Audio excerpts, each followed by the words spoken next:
అందరికీ నమస్కారం. Welcome to yummy healthy food. ఈరోజు మన కిచెన్‌లో ఆరోగ్యవంతమైన ప్రోటీన్ ప్యాక్ రెసిపీస్ చేయబోతున్నాను. సోయా చంక్స్‌తో సోయా పరాటా, ఇంకా సోయా బీన్‌తో సోయా వెజిటబుల్ కర్రీ చేస్తున్నాను. 2 కూడా ప్రోటీన్ ప్యాక్ రెసిపీస్. ఇంకా లంచ్ బాక్స్‌లో కూడా తేలిగ్గా ప్యాక్ చేసేసుకోవచ్చు. ముందుగా గ్రీన్ సోయా పరాటా కోసం నేను ఇంట్లోనే పెరిగిన ఆకుకూరని యూజ్ చేస్తున్నాను. ఎక్కువ ఎండ లేకపోయినా ఈజీగా పెరుగుతుంది. ఈ ఆకుకూర ప్లేస్‌లో మీరు మామూలుగా పుల్లగా లేని ఆకు ఏదన్నా యూజ్ చేయొచ్చు.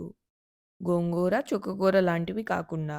ఆకుకూరని ఇలా నీట్‌గా వాష్ చేసుకొని మిక్సీ జార్‌లో యాడ్ చేసి మెత్తగా పేస్ట్ లాగా చేసుకోవాలి. ఇది చాలా ఈజీగా పేస్ట్ లాగా అయిపోతుంది. ఎలాంటి వాటర్ యాడ్ చేయకుండానే. ప్రిపేర్ చేసుకున్న ఈ ప్యూరీని మనం ఇప్పుడు ఒక బౌల్‌లో ట్రాన్స్‌ఫర్ చేసుకుందాం. ఆకుకూరలు రోజు మనం డైట్‌లో ఇంక్లూడ్ చేసుకుంటే మన ఆరోగ్యానికి ఎంతో మంచిది. ఇప్పుడు ఈ ప్యూరీలో మనం ఒక కప్పు శనగపిండి తీసుకొని, ఇంకో కప్పు రాగి పిండి తీసుకొని, 2 కప్స్ గోధుమ పిండిని యాడ్ చేసుకోవాలి. ఒకవేళ పిండి కలిపేటప్పుడు మీకు పల్చగా అనిపించినా, లేదంటే చేతికి బాగా అతుక్కుంటా ఉంటే, ఎక్స్‌ట్రా పిండిని యాడ్ చేసుకోండి కొంచెం. ఆకుకూరలు తినటం ఇష్టం లేని వాళ్ళకి ఇదొక మంచి ట్రిక్. ఇలా మీరు పిండి కలిపేస్తే ఆళ్ళకి వేసామని గూడా తెలీదు. ఇదంతా మనం చపాతీ పిండిలాగా సాఫ్ట్‌గా కలుపుకున్నాక, ఒక 10 మినిట్స్ మూత పెట్టేసి పక్కన పెట్టేసుకోండి. ఈలోపు మనం పరాటాస్‌కి స్టఫింగ్ ప్రిపేర్ చేద్దాం. ముందుగా వేడి నీళ్లు తీసుకొని అందులో ఒక 3 టేబుల్ స్పూన్స్ సోయా చంక్స్‌ని యాడ్ చేసుకోవాలి. దీన్ని గూడా ఒక 5 మినిట్స్ పక్కన పెట్టేసుకొని, వాటర్‌ని ఒంపేసుకొని, చన్నీళ్ళు పోసుకొని కొంచెం, ఈ సోయా చంక్స్‌ని పిండుకొని మనం మిక్సీ జార్‌లో యాడ్ చేసుకుందాం. నేను యాక్చువల్‌గా మా పాప లంచ్ బాక్స్‌కి ప్యాక్ చేస్తున్నాను ఈ రెసిపీని. సో, నేను 2 పరాటాస్ వచ్చేలాగా సోయా చంక్స్ క్వాంటిటీని యాడ్ చేసుకున్నాను. సో, ఇలా స్క్వీజ్ చేసుకున్న సోయా చంక్స్‌ని మిక్సర్ గ్రైండర్‌లో యాడ్ చేసుకొని, మిరియాల పొడి, ఉప్పు, పసుపు యాడ్ చేసుకొని కోర్స్‌గా గ్రైండ్ చేసుకోవాలి. ఇప్పుడు ఈ ప్రిపేర్ చేసుకున్న పేస్ట్‌ని మనం ఒక బౌల్‌లో యాడ్ చేసుకుందాం. ఇదే మన పరాటాస్‌లోకి ఫిల్లింగ్. ఇందులోనే కొంచెం అల్లం వెల్లుల్లి పేస్ట్ వేస్తే ఇంకా టేస్ట్ బాగా ఉంటుంది. ఇప్పుడు మనం పరాటాస్‌ని రోల్ చేసుకుందాం. ఇందాక మనం కలుపుకొని పక్కన పెట్టిన చపాతీ పిండిని తీసుకొని, చపాతీ చేసుకునే పీట పైన కొంచెం పిండి యాడ్ చేసుకొని మనం చపాతీస్ చేసుకుందాం. పైన కొంచెం ఫిల్లింగ్ మిక్స్చర్‌ని యాడ్ చేసుకుందాం. నేను తీసుకున్న క్వాంటిటీకి ఎగ్జాక్ట్‌గా 2 పరాటాస్‌కి సరిపోతుంది. ఇలా సీల్ చేసేసుకొని మనం ఇంకొంచెం పిండిని యాడ్ చేసి మళ్ళీ రోల్ చేసుకొని పరాటాస్‌ని ప్రిపేర్ చేసుకుందాం. పిండిని కొంచెం కొంచెం ఇలా యాడ్ చేసుకుంటూ చేసుకుంటే పరాటాస్ స్టిక్కీ లేకుండా వస్తాయి. సో, ప్రిపేర్ చేసుకున్న పరాటాస్‌ని మనం హాట్ పాన్ మీద ఇప్పుడు వేసి కాల్చుకుందాం.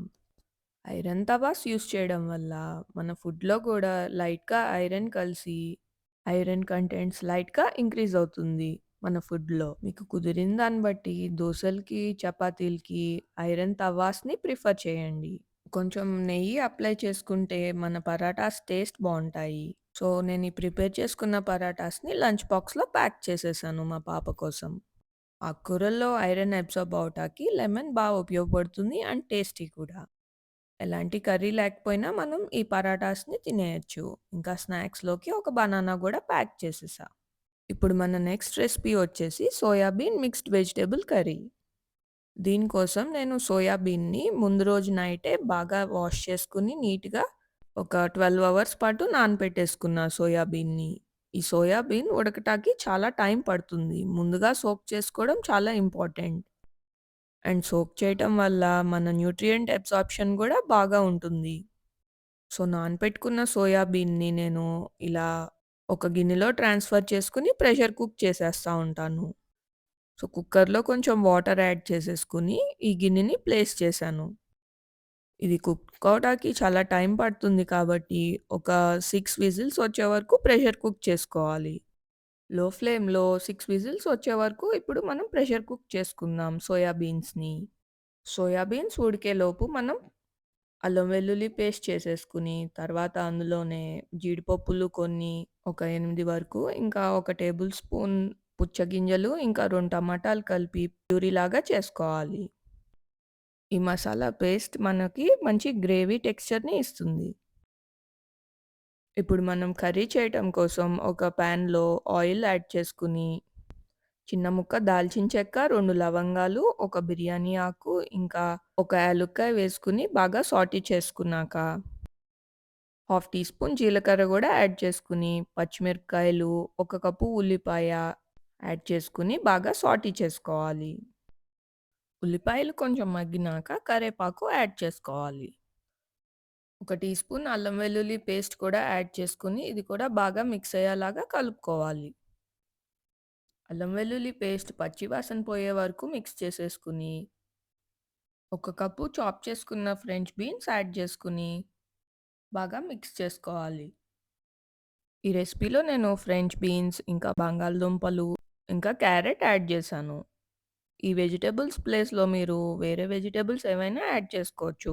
బ్రోకోలీ, కాలీఫ్లవర్, పచ్చి బఠానీ ఇలా మీకు నచ్చినన్ని వెజిటబుల్స్ యాడ్ చేసుకోవచ్చు. సో, బంగాళదుంప, ఫ్రెంచ్ బీన్స్ యాడ్ చేసుకొని, నేను కొంచెం వాటర్ యాడ్ చేసుకొని, కొంచెంసేపు ఉడకనిచ్చాను. ఇవి కొంచెం ఉడకటానికి టైం పడతాయి కాబట్టి, నేను ముందుగానే యాడ్ చేసుకొని, లాస్ట్‌లో కొంచెం క్యారెట్ యాడ్ చేశాను. ఇప్పుడు క్యారెట్ కూడా యాడ్ చేసినాక, ఒకసారి బాగా మిక్స్ చేసుకొని, కొంచెంసేపు మూత పెట్టుకుంటే, అన్ని వెజిటబుల్స్ కూడా సాఫ్ట్‌గా కుక్ అవుతాయి. ఇప్పుడు మనం ఇందాక ప్రిపేర్ చేసుకున్నాం కదా! టమాటా వేసి ఒక పేస్ట్, ఆ పేస్ట్ ఇప్పుడు యాడ్ చేసుకోవాలి. ఈ పేస్ట్‌లో నేను పుచ్చగింజలు యాడ్ చేశాను కదా! మీకు అందుబాటులో ఉన్న సన్‌ఫ్లవర్ సీడ్స్ కానీ, గుమ్మడి గింజలు గానీ ఏవైనా యాడ్ చేసుకోవచ్చు. ఇవేమీ అందుబాటులో లేకపోయినా కొంచెం కొబ్బరి, నువ్వులు అయినా సరే యాడ్ చేసుకుంటే కర్రీ టేస్ట్ చాలా బావుంటుంది. మీకు కావాల్సిన గ్రేవీ కన్సిస్టెన్సీ బట్టి వాటర్‌ని అడ్జస్ట్ చేసుకోండి. మూత పెట్టి ఈ మసాలా కూడా ఒక 5 మినిట్స్ మగ్గనిచ్చినాక పసుపు, ఉప్పు, జీలకర్ర పౌడర్, ఇంకా కారం పౌడర్ యేసుకొని బాగా మిక్స్ చేసుకోవాలి. ఇవన్నీ బాగా మిక్స్ చేసుకున్నాక, ఇందాక మనం ఉడకపెట్టుకున్న సోయాని కూడా ఇప్పుడు మనం యాడ్ చేసుకుందాం. ఇలా సాఫ్ట్‌గా కుక్ అవుతేనే కర్రీ టేస్ట్ బావుంటుంది. అందులో రిలీజ్ అయిన వాటర్‌తో పాటు నేను ఈ కర్రీలో యాడ్ చేసేసాను. సోయాబీన్ యాడ్ చేసినాక బాగా మిక్స్ చేసుకొని, ఒక 5 మినిట్స్ లో ఫ్లేమ్‌లో మగ్గించుకుంటే మన కర్రీ టేస్ట్, టెక్స్చర్ బాగా వస్తుంది. ఇంకా గ్రేవీ గూడా కొంచెం చిక్కగా అవుతుంది.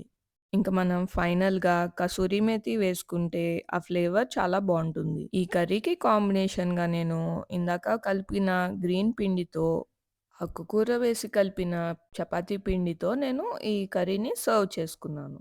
ఈ కర్రీ వెజ్ పలావ్‌లోకైనా, జీరా రైస్ ఇలా ఏ రైస్‌లో అయినా ఈ కర్రీ చాలా బావుంటుంది. చపాతీలోకైతే ఇంకా టేస్టీగా ఉంటుంది. అయితే ఆకుకూరల్లో ఐరన్ ఉంటుందని అందరికీ తెలుసు కదా! కానీ ఆ ఐరన్ అబ్సార్బ్ అవ్వాలంటే విటమిన్ సి ఉన్న ఆహారం కంపల్సరీ యాడ్ చేసుకోవాలి. సో, అందుకని మనం తినేటప్పుడు నిమ్మరసం పిండుకొని తింటే కర్రీ టేస్ట్ బావుంటుంది. ఇంకా మనం తినే ఫుడ్‌లో ఐరన్ కూడా బాగా అబ్సార్బ్ అవుతుంది. అయితే మీరు సోయాతో ఏ ఏ రెసిపీస్ చేస్తారో నాకు కామెంట్‌లో తెలియచేయండి. ఈ రెసిపీ ఐడియా నచ్చితే మీ ఫ్రెండ్స్‌కి కూడా షేర్ చేయండి. ఇంకా లైక్ చేయడం మర్చిపోవద్దు. మరిన్ని హెల్తీ రెసిపీస్ కోసం సబ్స్క్రైబ్ చేసుకోండి. Thanks for watching.